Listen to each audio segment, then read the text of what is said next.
નમસ્કાર દર્શક મિત્રો, સ્વાગત છે આપ સૌનું આપણી આ યુટ્યુબ ચેનલ ન્યૂઝ વિથ ભાવેશમાં।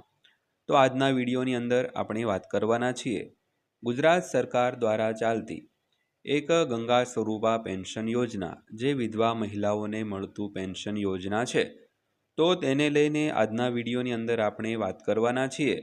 તો બહેનોને, વિધવા બહેનોને હાલમાં જે 1250 રૂપિયા જે પેન્શન મળી રહ્યું છે તેમાં વધારો કરવા માટે માંગણીઓ કરવામાં આવી રહી છે, જે બાબતને લઈને આજના વિડીયોની અંદર આપણે ચર્ચા કરીશું। તો આજનો વિડીયો તમે ખાસ કરીને અંત સુધી જોઈ લેજો।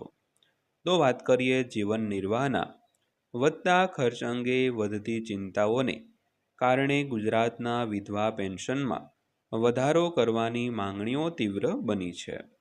તો લાભાર્થીઓએ સરકારને માસિક સહાય વર્તમાન ₹1250થી વધારીને ₹3000થી 4000 કરવાની વિનંતી છે તે કરી છે।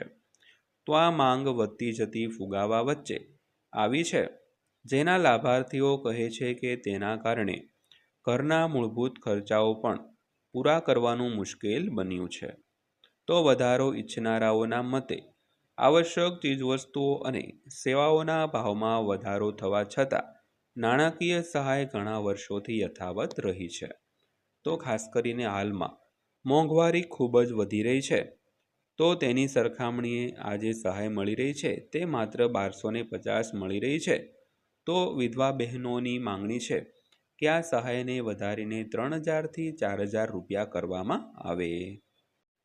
તો આ માંગણી છે તે છોટાઉદેપુરમાં વિધવાઓએ સાંસદ સમક્ષ માંગણીઓ ઉઠાવી છે। તો છોટાઉદેપુર જિલ્લા અને તાલુકાની વિધવા મહિલાઓનું એક જૂથ તાજેતરમાં છોટાઉદેપુરના સાંસદ જશુભાઈ રાઠવાના જનસંપર્ક કાર્યાલય ખાતે એકત્ર થયું હતું અને ઉચ્ચ પેન્શનની માંગણી રજૂ કરી હતી।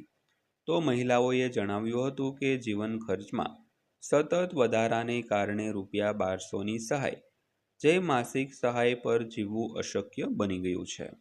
તો ખાસ કરીને છોટાઉદેપુર જિલ્લાના સાંસદ એટલે કે જશુભાઈ રાઠવાના જે જનસંપર્ક કાર્યાલય છે તે જનસંપર્ક કાર્યાલય ખાતે વિધવા બહેનોએ પોતાની માંગણીઓ છે તે રજૂ કરી હતી અને જણાવ્યું હતું કે આ જીવનના ખર્ચમાં સતત વધારાને કારણે માત્ર 1200ની સહાય છે તે અપૂરતી દેખાઈ રહી છે।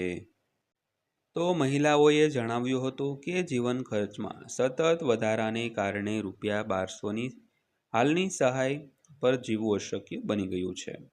તો તેમના પ્રતિનિધિત્વ મુજબ ખર્ચમાં રસોઈ ગેસ, અનાજ, કરિયાણા અને બાળકોનું શિક્ષણ, તો બધામાં નોંધપાત્ર વધારો થયો છે, જેના કારણે ઘરના નાણાકીય વ્યવસ્થાપન મુશ્કેલ બન્યું છે।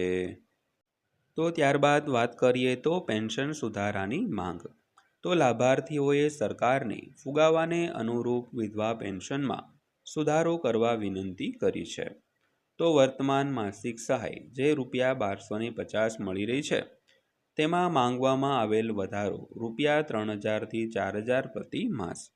તો તેમણે દલીલ કરી હતી કે ચૂંટાયેલા પ્રતિનિધિઓ અને સરકારી અધિકારીઓના પગાર, વેતન અને મોંઘવારી ભથ્થામાં સમયાંતરે સુધારો કરવામાં આવે છે, પરંતુ વિધવાઓ અને વૃદ્ધ લાભાર્થીઓને આપવામાં આવતી નાણાકીય સહાય વર્ષોથી યથાવત રહી છે।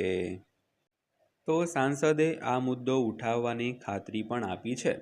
તો રજૂઆત બાદ સાંસદ જશુભાઈ રાઠવાએ મહિલાઓને ખાતરી આપી કે તેઓ આ મામલો કેન્દ્ર સરકાર સમક્ષ ઉઠાવશે। જોકે લાભાર્થીઓએ પ્રશ્ન કર્યો કે શું આ મુદ્દો એક પણ સંસદ સભ્ય દ્વારા આપવામાં આવેલા ખાતરીથી આગળ વધશે। ત્યારબાદ જોઈએ તો છોટાઉદેપુરથી આગળ વધી ચિંતાઓ। તો મહિલાઓએ જણાવ્યું હતું કે આ મુદ્દો છોટાઉદેપુર પૂરતો મર્યાદિત નથી અને તે સમગ્ર ગુજરાતમાં વિધવા લાભાર્થીઓને પડતી મુશ્કેલીઓને પ્રતિબિંબિત કરે છે। તો કરવામાં આવેલી રજૂઆતો અનુસાર શહેરી વિસ્તારોમાં નાણાકીય બોજ ખાસ કરીને ગંભીર હોય છે, જ્યાં ભાડું અને રોજિંદા જીવન ખર્ચ ગ્રામીણ વિસ્તારો કરતાં ઘણો વધારે છે। ત્યારબાદ જોઈએ તો રાજકીય મહત્વ।